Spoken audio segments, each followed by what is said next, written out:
na trigger mga kababayan yung mga publishers ng children's books sumama sa pagkastigo kay Inday. Yan, sabi dito sa Philippine Star, children's publishers decry excessive cost of Sarah's self-authored book. Nagtaka pa kayo. Masyadong ang matakaw yung loro, ligaw. Yung security nga niya po, nagkukulangan pa sa close to 400 security. Na ang gastos mga kababayan in 2 years, 500 million. Sanay po si Inday gumastos. Nagpapagang mga balita at pagtalakay sa mga isyo na lipunan. Pulsa, opinyon, para at paglalantad sa katotohanan. Pulsa, what you see is what you get. Unisan. Nagperang hindi kanya. Di ba, mga kababayan?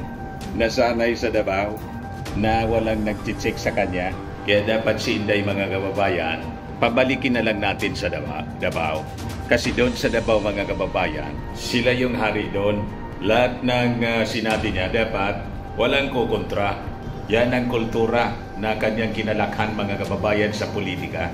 Walang kumukontra doon sa kanila, sa Davao. Pero I think ngayong panahon na to, lalo sa midterm election, baka may lumaban na po sa kanila doon sa local positions for mayor, vice mayor, pati congressman.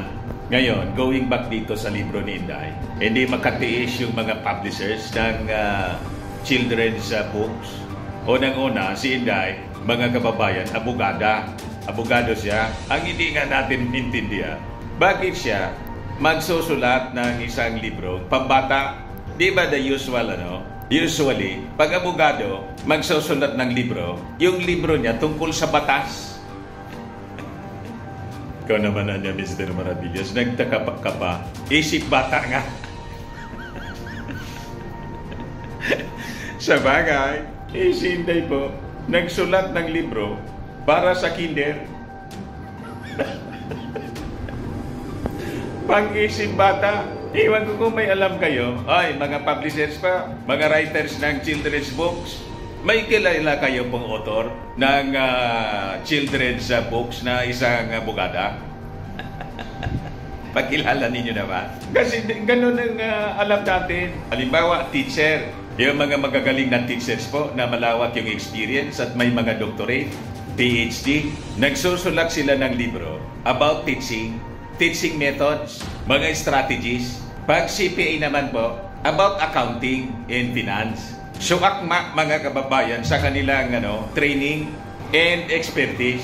Pero itong si Inday, mga kababayan, abogado, ang libro pong sinulat niya, pambata, isip bata. At lalong nanggigil mga kababayan after na naging controversial yung kanyang budget sa librong Isang Kaibigan. May parto daw siya. Ang titulo ngayon, Pagtataksil ng Isang Kaibigan. Sa mga title pa lang, mga kababayan, alam ng politika, gusto paglasunin yata yung isipan ng ating mga kabataan, idadamay sa kanyang political agenda. Ang masaklap, sagot ng taxes ng ating mga kababayan, yung printing. Yung politika niya, tayo pa yung gustong pagastusin. Yes, sabi po ng mga children's book authors, writers, masyado anyang excessive, self-serving, yung pagsulat ni Inday ng libro. Tama! Yan man talaga, mga kababayan, self-serving, pang-election po ang purpose. Yan po sabi nila. In time of slumping moral among reading advocates in the Philippines, Vice President Sara Duterte's planned 10 million print of her self-authored children's book is souring the mood of children's book publishers. Umasig po yung pakiramdam ng mga publishers. Hindi po nagustuhan yung gimmick ni Inday.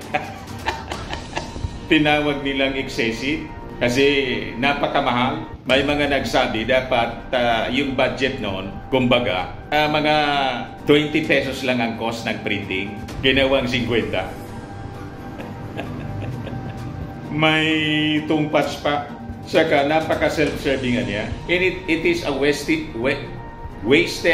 opportunity. So tanong po ng mga book authors, book writers, why should the government cap up millions for Duterte's own? Sa inyo yung full story ng balitang yan, click subscribe muna dito sa ating YouTube channel and hit the notification bell para lagi po kayong updated sa mga kaganapan dito sa ating bansa.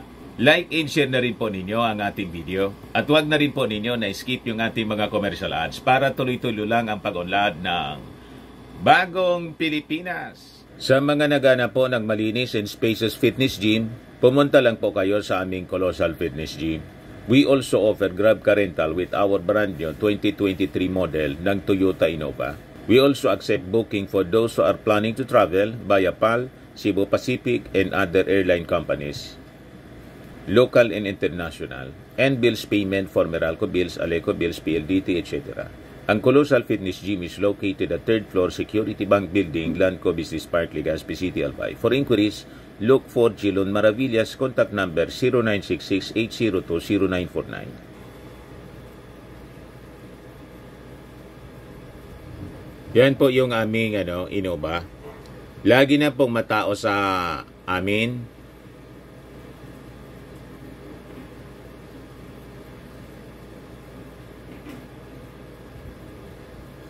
Yan po mga bagong clients namin. Napakaganda at colorful at napakalinis ng aming gym po.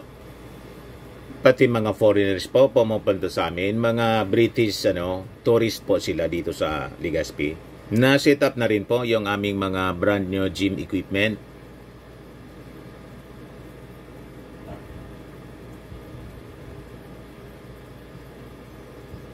May treadmill na rin po kami. Ito naman po yung bago naming product na binibenta online.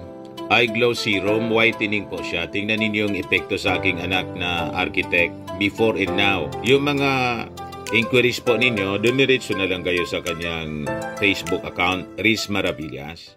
Ito naman po, Firmax Firming and Lifting Cream. Pinapahid po sa mga pulses and affected area. Mainam po sa paninigas ng mga kasukasuan. Ito naman po, Automax Radiant Serum. Sa mukha naman yung application. Anti-aging po siya. You will look 10 years younger than your age. Sa mga cancer patients naman po, baka lang gusto ninyo itong itry. Naing siya red mixed fruit drink. Hindi mo po siya gamot, food supplement siya. Kaya lang, gawa siya mga kababayan sa goji berry. Yung goji berry may anti-cancer properties. O ngayon, yung mga inquiries ninyo, dumiretso na lang kayo sa aming messenger sa Facebook para masagot namin agad. Ayos pa?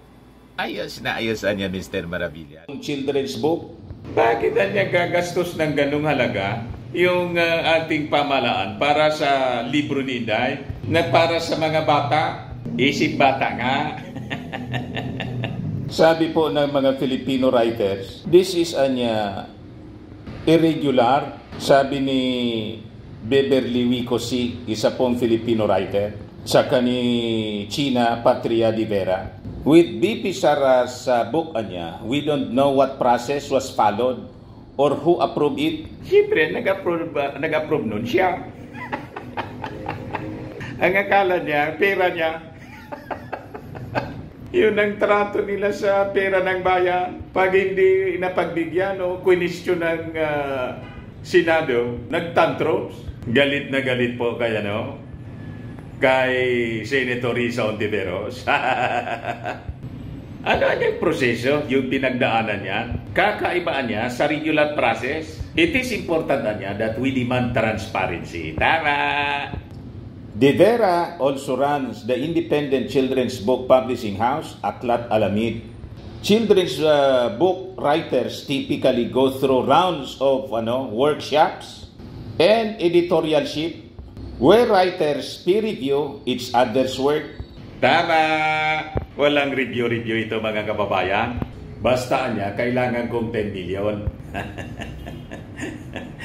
para sa printing. At saka niya, kung gusto niya na ang publiko yung magpundo sa kanyang libro, dapat niya transparent. She should be transparent with everything. So sabi dyan, one independent publisher's curiosity over Duterte's new book led her to consult with the production supervisor of a local printing press. The higher the number of prints anya, the lower the price of its copy.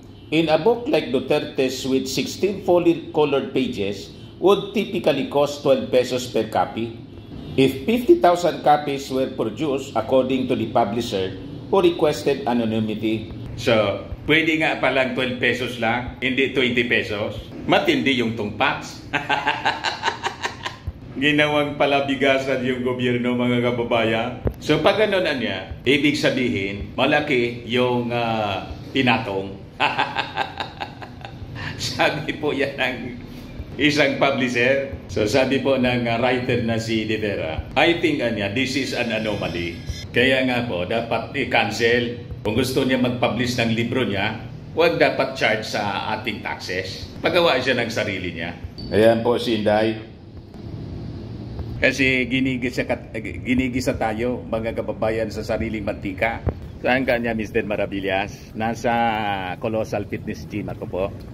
Magpapa-aircon kami rito ng yung isang room dito, fully air conditioned na yung office with gym equipment na rin yon. Ito yung namin ito. Extension, roof deck po ito ng gym. Kita rito, mga kababayan, kitang-kita yung Mayon Volcano, kaya lang natatakpan ng ulap. Kaya dito ginagawa yung mga other exercises at saka po ng Zumba. Ano nga ginagawa ninyong yan? Dito po. Oh, yan. Yung sa pampataas ng talon po. Para magtalon-talon po, pampataas, yan ang ginagamit nila. Client namin. Baba muna tayo. So, pa-aircon namin po. Si Kuya at saka si Architect Jan. Si Architect Jan po, siya ang manager dito. Yan po yung aming mga clients. So, itinuturo kung saan ilagay yung aircon po. Yan, para hindi masyado mainit. Uminit po ng todo rito. Yan po yung aming mga gym equipment. So.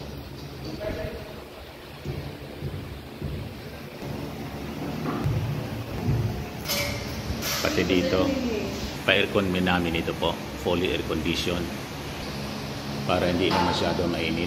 Ito yung unit na binili namin, split type aircon. Dito yung office namin po, fully air condition na to. Lahat is split type, dineliver pa lang ngayon. Ito, dalawa siya. So 3 rooms kasi po ito, mga kababayan. Sila yung Abinson. Sila yung mag-install.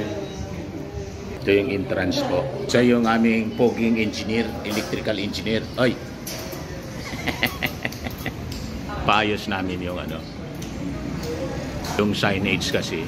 Nasira yung mga, anong tawag dyan, engineer? Na ilaw? T8 or T5 tubular lang. Oo. Mga fluorescent siya.